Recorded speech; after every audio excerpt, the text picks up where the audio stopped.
Évangile de Luc, chapitre 24.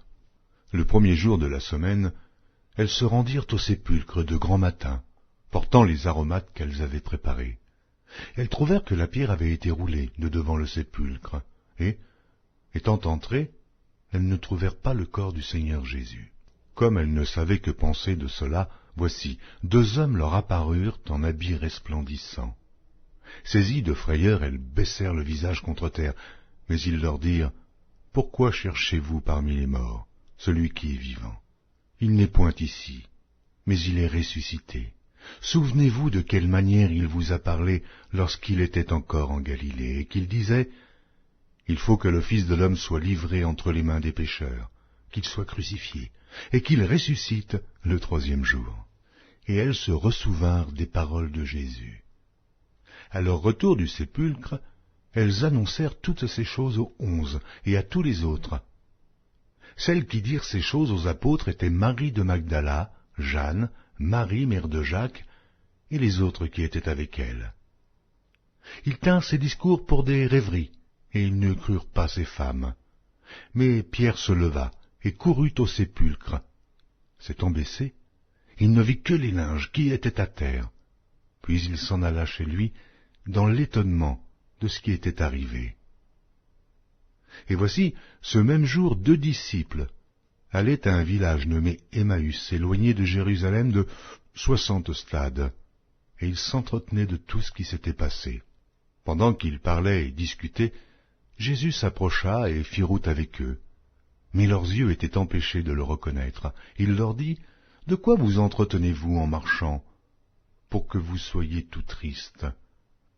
L'un des deux, nommé Cléopas, lui répondit, « Es-tu le seul qui, séjournant à Jérusalem, ne sache pas ce qui y est arrivé ces jours-ci » ? « Quoi, leur dit-il. Et ils lui répondirent, « Ce qui est arrivé au sujet de Jésus de Nazareth, qui était un prophète puissant en œuvre et en parole, devant Dieu et devant tout le peuple, et comment les principaux sacrificateurs et nos magistrats l'ont livré pour le faire condamner à mort, et l'ont crucifié. Nous espérions que ce serait lui qui délivrerait Israël. Mais avec tout cela, voici le 3e jour que ces choses se sont passées. Il est vrai que quelques femmes d'entre nous nous ont fort étonnés, s'étant rendues de grand matin au sépulcre, et n'ayant pas trouvé son corps. Elles sont venues dire que des anges leur sont apparus, et ont annoncé qu'il est vivant. Quelques-uns de ceux qui étaient avec nous sont allés au sépulcre, et ils ont trouvé les choses comme les femmes l'avaient dit. Mais lui, ils ne l'ont point vu. Alors Jésus leur dit, « Ô homme sans intelligence, et dont le cœur est lent à croire, tout ce qu'ont dit les prophètes. Ne fallait-il pas que le Christ souffrit ces choses, et qu'il entrât dans sa gloire ?» Et, commençant par Moïse et par tous les prophètes, il leur expliqua dans toutes les Écritures ce qui le concernait. Lorsqu'ils furent près du village où ils allaient, il parut vouloir aller plus loin, mais ils le pressèrent en disant, « Reste avec nous, car le soir approche, le jour est sur son déclin. » Et il entra pour rester avec eux. Pendant qu'il était à table avec eux, il prit le pain, et après avoir rendu grâce, il le rompit et le leur donna. Alors leurs yeux s'ouvrirent, et ils le reconnurent.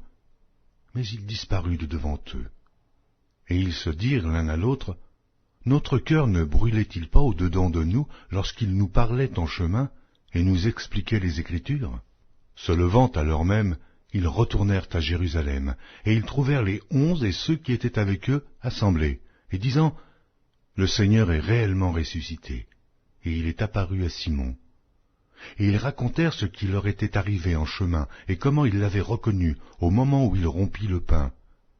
Tandis qu'ils parlaient de la sorte, lui-même se présenta au milieu d'eux et leur dit, « La paix soit avec vous. » Saisis de frayeur et d'épouvante, ils croyaient voir un esprit, mais il leur dit, « Pourquoi êtes-vous troublés?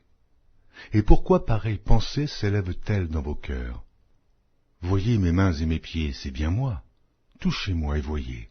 Un esprit n'a ni chair ni os, comme vous voyez que j'ai. » Et en disant cela, il leur montra ses mains et ses pieds. Comme dans leur joie, ils ne croyaient point encore, et qu'ils étaient dans l'étonnement, il leur dit, « Avez-vous ici quelque chose à manger ?» Ils lui présentèrent du poisson rôti et un rayon de miel. Il en prit, et il mangea devant eux.